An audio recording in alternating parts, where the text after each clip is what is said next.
انظروا من حولكم، شعب عاطل عن العمل ودولة عاجزة عن اتخاذ القرار.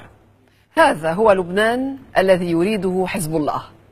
هذا هو لبنان الذي يرسمه أهل الممانعة في مستقبلنا، مخزن لصواريخ إيران ومهرب للاجئي نظام بشار الأسد من حاملي هذه الصواريخ، ومقهى للعاطلين عن العمل بمئات الآلاف بعدما يعودون من الخليج في الأشهر القليلة المقبلة ليصطفوا إلى جانب الذين عادوا من أفريقيا ومن أوروبا ومن أمريكا حاملين صليب حزب الله على درب جلجلة آلامهم.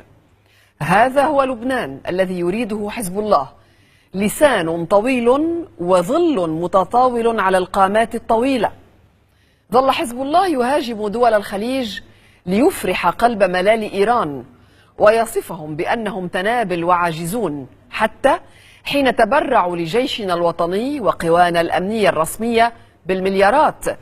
هاجم المتبرع والذين نقلوا التبرع والهبات، واتهم المتبرعين بأنهم يشفقون علينا، واتهم طالبي المساعدة بأنهم شحاذون. وها هي النتيجة. هذا هو لبنان الذي يريده حزب الله، دولة مارقة بلا أصدقاء ولا حلفاء ولا محبين ولا أشقاء، بلاد هائمة على وجهها كطفل سوري شريد، أو كطفل فلسطيني يتيم، أو كطفل عراقي مجروح من غدر الجيران وتخلي الأصدقاء. حتى الذين استثمروا ملياراتهم هنا من أهل المروءة والنخوة العربية، واستقبلوا أكثر من 600 ألف لبناني يعملون في الخليج ويحولون 6 مليارات دولار أمريكي سنويا ليرفعوا من قيمة اقتصادنا ويفتحوا أسواقنا ويساعدوننا على النهوض من حروبنا الأهلية ومن الغدر الإسرائيلي. صدقنا أن لا مكان آخر يذهبون بملياراتهم إليه.